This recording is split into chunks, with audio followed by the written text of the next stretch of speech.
자, 오늘 설교 제목은요, 수요일 설교 제목은, 평강을 원하거든, 평강을 원하거든, 이 설교를 들어보십시오, 입니다.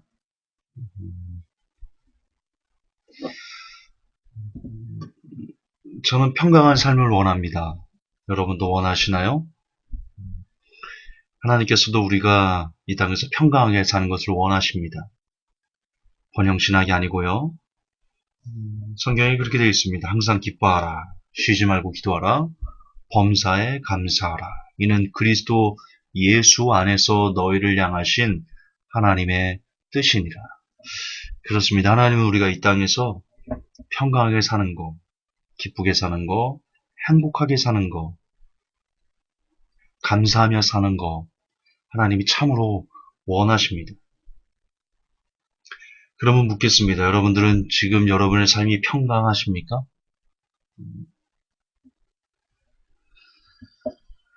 자, 우선 우리가 평강하다라고 생각하지 않고 살아가는 그 이유를, 그 본질이 무엇이냐? 우리가 평강의 개념을 잘못 이해하고 있기 때문입니다. 대체로 구약의 민족적인 복에 대해서 하나님께서 이스라엘 민족을 택하신 이유는요, 그 이스라엘 민족들을 통해서 하나님의 살아계심, 그분이 천지를 창조하셨음, 그리고 그분이 인류를 쥐고 흔들고 역사하신다는 그분의 권능을 나타내기에 참 적합한 민족이었기 때문에 하나님께서 이스라엘 민족을 택하신 겁니다. 그래서 그 민족들에게 민족 전체의 복을 주셨는데, 안타깝게도 우리 이 번영신학이라는 것이 한국교회에 들어오면서 그 민족적인 복을 개개인의 복으로 바꿔서 평강은 곧 크게 부한 거, 평강은 곧 1등 되는 거, 이런 식으로 성경의 그 본질을 왜곡해서 저와 여러분이 가르쳤기 때문에 우리가 평강에 대한 개념이 지금 삐뚤어져 있습니다. 왜곡되어 있어요. 그래서 우리가 그 평강의 개념을 우리가 진짜 평강을 이 땅에서 누리기 위해서는 그 어그러진 비뚤어진 평강의 개념을 새롭게 재정립하고 그 안에서 우리가 평강을 누리고자 할 때 저와 여러분에게 참된 평강이 주어질 줄을 저는 개인적으로 믿습니다.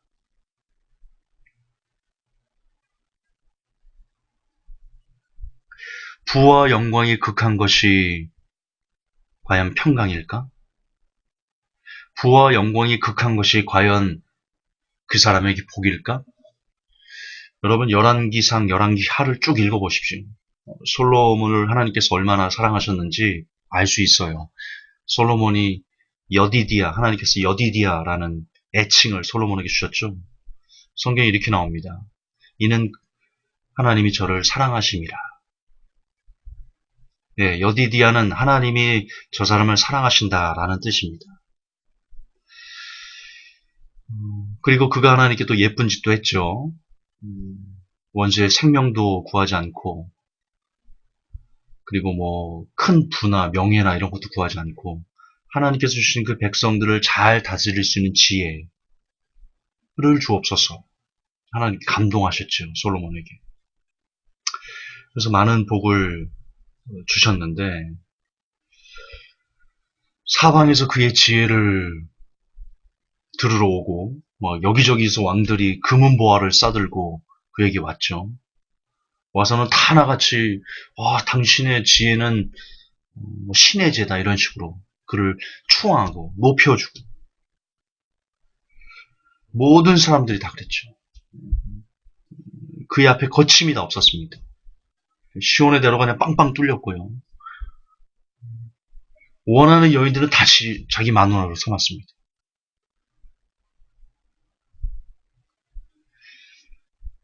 성경은 그에 대해서 이렇게 얘기합니다. 저가 많은 부와 그리고 이런 그 많은 아내들로 인해 가지고 그들이 솔로몬을 돌이켜서 그들이 솔로몬이 하나님을 섬기는 것을 배반하게 했다.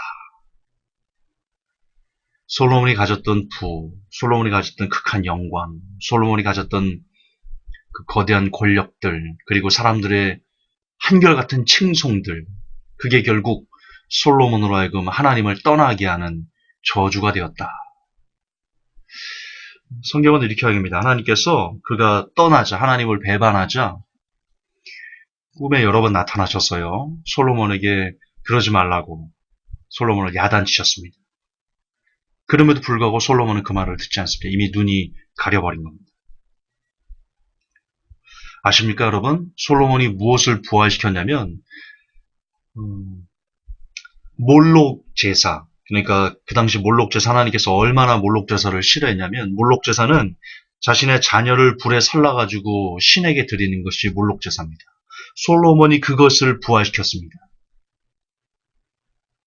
끔찍한 죄를 하나님 범한 거죠. 솔로몬이 그 후에 회개했는지 안 했는지 저는 알 수 없습니다. 성경은 그에 대해서 이야기하지 않고 있으니까요. 만약 솔로몬이 그 상태에서 회개하지 않고 죽었다면 그는 지금 불꽃 가운데 고민하고 있을 겁니다. 고통을 받고 있을 겁니다.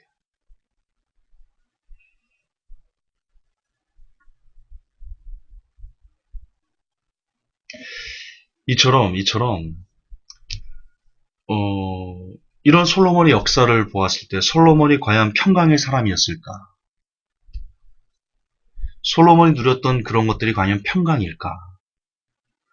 그런데 우리들은 지금 이 시대 한국교회 대다수의 성도들은 솔로몬이 누렸던 극한 부와 영광이 가득했던 그런 삶을 평강이다라고 이렇게 동일시해서 인식하고 있다는데, 저는 성도들이 진짜 평강을 누리지 못하는 그 원인이 거기에 있다라고 생각을 합니다. 여러분, 성경에서 말하는 평강의 개념을 한번 봅시다. 늘 잘 썼던 예화 중에 하나죠. 12정탐꾼. 이스라엘 방백들 12지파에서 두령을 뽑아서 가나안 땅을 탐지하도록 보냅니다. 그리고 그들이 돌아올 때는 포도송이가 얼마나 큰지 포도송이를 사람들이 장정 2명이 어깨에 메고 이렇게 왔다. 성경은 기록합니다. 포도송이 하나가 수박, 거대한 수박, 큰 수박 하나만 했을 것 같죠? 포도송이 하나가 애기 주먹만 하고 포도알 하나가 그랬을 거라고 추측할 수 있습니다. 그런데 아시겠지만 그 12명 중에 10명은 그 땅을 악평했습니다. 가나안 족속은 장대한 안악 자손들이다. 우리는 그들에 비하면 메뚜기다. 우리가 죽었다. 그래서 이스라엘 백성들이 그 얘기를 듣고는 모세와 아론을 향해서 너희들이 애굽에 매장지가 없어서 우리를 이곳에 죽이려고 굳이 여기까지 와서 우리를 죽이려고 일로 이끌어냈냐, 그렇게 불만들을 토하죠. 이제 죽었다. 그들이 바라본 그 12정탐꾼 중에 10명이 바라본 평강은 무엇이냐면요, 그들이 바라본 평강은 가나안 땅이 진짜 풍족한 건 맞아요. 근데 거기에 너무나 쉽게 들어가서 막 그것을 다 휘저을 내 눈에 보기 좋고 먹기 좋고 마치 선악과 같습니다. 선악과를 보니까 보암직도 하고 먹음직도 하고 지혜롭게 하는 거 탐스럽기도 하다. 그렇게 아무런 게 거칠 것이 없는 그런 삶, 그거를 12정탐꾼 중에 10명은 평강이다라고 생각을 했습니다. 그런데 여호수아와 갈렙은요, 그것을 평강의 개념으로 보지 않았어요. 평강의 개념은 무엇이냐? 하나님이 함께 하시는 거다. 평강의 본질은 뭐냐? 하나님이 나와 지금 함께 하시는 거다. 아무리 내 앞에 삶이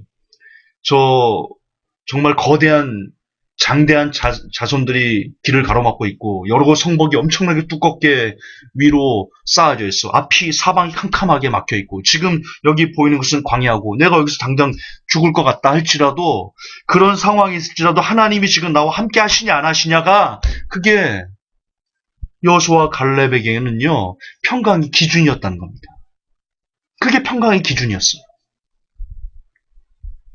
그리고 하나님이 지금 나와 함께만 하신다면, 그러시기만 한다면 지금 내게 닥쳐있는 이 여러 가지 고통스러운 억울한 혹은 앞이 캄캄한 이런 상황도 문제없다 이거야. No problem. 하나님이 나와 함께만 하신다면, 그게 여호수아와 갈렙이 말하는 평강의 조건이었습니다. 오직 하나의 평강의 이유였습니다.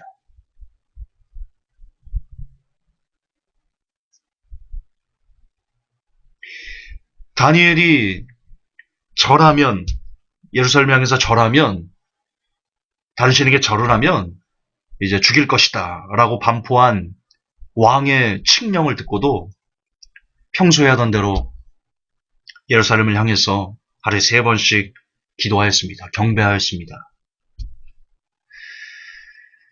그대가 사자굴에 들어갑니다. 사자굴에 들어갑니다. 다니엘에게는요, 사자굴에 들어가든 말든, 내 생명이 지금 빼앗기든 말든, 내가 지금 하나님께 경배할 수만 있으면, 하나님께 예배할 수만 있으면, 하나님께 기도할 수만 있으면, 그게 나의 평강이다라고 얘기하는 겁니다. 그게 삶으로 보여주는 겁니다. 사드락, 메삭, 아벳노고가 얘기하죠. 너희들이 지금 내게 이제부터 종이 울 때마다 내게 내 신상에 절하면 너희도 저 불꽃 속에 집어넣지 않을 거야. 그들이 얘기합니다. 그리 아니하실지라도 나는 왕의 신상에게 절하지 않겠나이다. 그들에게는요, 당장 내가 저 7배나 더 뜨겁게 하는 저 불 속에 들어가는 것보다도 지금 내가 하나님 외에 다른 신을 경배하지 않는 그것이 그들에게는 평강의 조건이었습니다.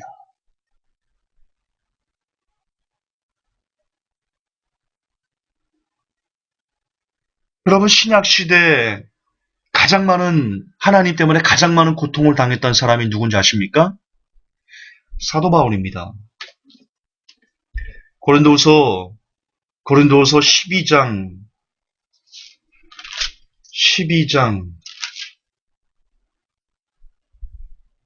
24절, 고린도서 12장 24절. 내가 유대인들로부터, 그 위, 23절, 고린도서 12장 23절. 그들이 이브리 사람이냐 나도 그러하며, 그들이 이스라엘 사람이냐 나도 그러하며, 그들이 아브라함의 시냐 나도 그러하며, 그들이 그리스도의 사역자냐 내가 어리석은 자처럼 말하거니와 나는 더욱 그러하도다. 내가 수고를 더욱 넘치도록 하고 매도 지나치게 맞고 감옥에도 더 자주 갇히고 여러 번 죽을 뻔하였으니 내가 유대인들로부터 마흔에서 하나 뺀 매를 5번 맞았으며 3번 몽둥이로 맞고 1번 돌로 맞고 3번 파선을 당하여 한밤과 한낮을 기품 속에 있었으며 자주 여행하면서 물들의 위험과 강도들의 위험과 내 동포로 인한 위험과 이교도들로 인한 위험과 도시에서의 위험과 광야에서의 위험과 바다에서의 위험과 거짓 형제들 가운데서의 위험을 당하였고 또 지치고 아프고 여러 번 밤을 새우고 굶주리고 목마르고 여러 번 금식하고 추위를 당하고 헐벗었노라. 네, 이게 사도 바울이 예수님을 믿고 그가 가졌던 유대교를 버리면서 예수님에게 돌아오면서 그의 삶에 닥쳤던 여정들입니다. 그는 예수님을 택함으로 인해 가지고 그가 이 땅에서 취한 것은, 이 땅에서 그의 육이 취한 것은 고통, 더 큰 고통뿐이었습니다. 그럼에도 불구하고 빌립보서에서 사도 바울이 뭐라고 말합니까? 내게 능력 주시는 자 안에서 내가 모든 것을 할 수 있느니라. 내가 만족하노라. 이런 삶을 살아도. 왜요? 사도 바울에게는요, 지금 사람들에게 맞고 굶주리고 헐벗고 거지처럼 역임을 당하고 다른 사람에게 버림받은 그게 그의 삶의 평강의 기준이 아니었던 겁니다. 그의 삶의 평강의 기준은 뭐냐? 계속 반복하는 것이지만 내가 하나님과 함께 동사하는 것이다.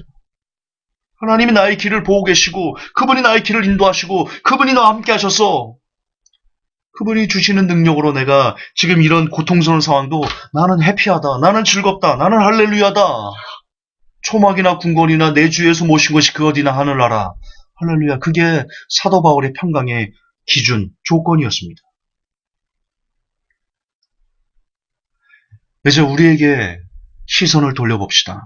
저에게, 그리고 이 메시지를 듣는 회복교회 성도 여러분들에게 시선을 돌려봅시다. 저와 여러분들은 지금 무엇 때문에 내가 지금 평강하지 못하다라고, 무엇 때문에 밤잠을 설쳐가면서, 무엇 때문에 괴로워하면서, 무엇 때문에 고통스러워하면서 하나님이 아니 계신가? 우리가 한탄하고 있는지요? 우리가 원하는 삶을 하나님께서 우리의 삶 가운데 열어주지 않기 때문에 우리가 지금 고통스러워합니까? 죄송하지만 아직 우리의 믿음은 하나님께서 원하시는 평강이 무엇인지를 깨닫지 못하는 어리석은 그리고 너무나 나약한, 하나님께서 절대로 좋아하지 않는 그런 적은 믿음입니다. 어쩌면 믿음이 아닐 수도 있습니다.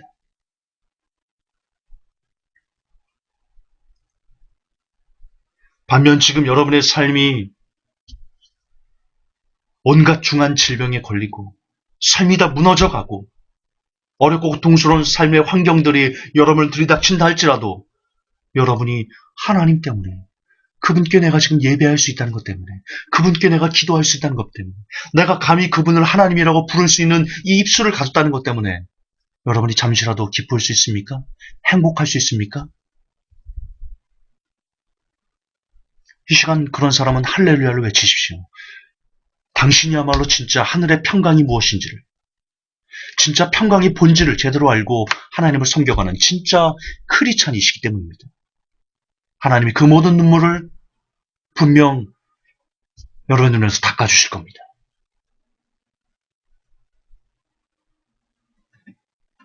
그렇다면 끝으로 이들은 12정탐꾼, 여호수아, 갈렙, 다니엘, 사드락, 메삭, 야벳노고, 다윗, 수많은 선지자들, 그리고 사도 바울, 12 사도, 그리고 7 집사들, 스테반 집사님, 이런 성경에서 세상의 어떤 환경이 아닌 그저 하나님 한 분 때문에 그들이 참된 평강을 누렸던 그 사람들은 도대체 어떻게 해서 그런 믿음을 가질 수 있었습니까? 말해 뭐합니까? 그들은 늘 하나님을 갈망했던 사람들입니다. 늘 하나님과 가까워지기를. 대다수의 사람들은요, 자기에게 어려움이 있을 때 하나님을 찾습니다. 삼각산 기도원 가는 사람들을 보십시오. 소나무 뿌리 뽑으러 가는 사람들을 보십시오. 자기들이 큰 문제가 있을 때 그들은 새벽 기도를 하고요. 큰 문제가 있을 때 철야 기도를 하고요. 큰 문제가 있을 때 금식 기도를 합니다. 그러나 오늘 하나님 때문에 여러 가지 환경에도 불구하고 하나님 때문에 즐겁고 행복하다라, 내게 능력 주셔서 만족함을 느낄 수 있다 라고 말한 사람들은요, 그들의 삶이 어렵지 않을 때에도, 그들의 삶이 고통이 닥치지 않을 때도 그냥 하나님을 섬기고 하나님과 함께하고 하나님을 찾아가는 그 길이 그냥 밥 먹듯이 일상생활인 사람들입니다. 여러분, 모세오경을 보십시오. 하나님께서 괜히 여호수아를 모세 다음 지도자로 뽑은 게 아닙니다. 여호수아는요, 모세가 시내산에 올라갈 때도 같이 떠나가서 수송 들었고요. 늘 여호수아는 이 모세 옆에서 모세가 만나는 하나님을 자기도 만나고 싶어가지고 갈망했던 것을 곳곳에서 찾아낼 수 있습니다. 그래서 하나님은 여호수아를 예뻐하신 겁니다. 무슨 말이냐? 여러분, 위기가 닥칠 때, 어려움이 닥칠 때 하나님을 찾지 마십시오. 그건 누구나 다 할 수 있습니다. 그거는 믿음이 없는 사람도 할 수 있습니다. 진짜 믿음은 무엇이냐? 우리의 삶이 평강할 때, 우리의 삶이 아주 편안할 때, 인간적으로도 아주 편안할 때, 그때 오히려 무릎 꿇고 하나님 나를 살려주세요 라고 말하는 사람입니다. 그렇게 매일 말씀을 먹으려고 애를 쓰고 매일 무릎을 꿇으려고, 단 하루라도 하나님과 교제하지 않고는 내가 오늘을 보내지 않겠다라는 각오와 다부진 열정으로 하나님을 찾고 또 찾는 그런 사람들에게 하나님은 진짜 평강, 세상이 줄 수 없는 어떤 세상의 기준이 아닌, 앞이 아무리 캄캄해도 하나님 때문에 그 사람의 영혼이 행복할 수 있는 그런 그런 진짜 평강의 복을 줄 믿습니다.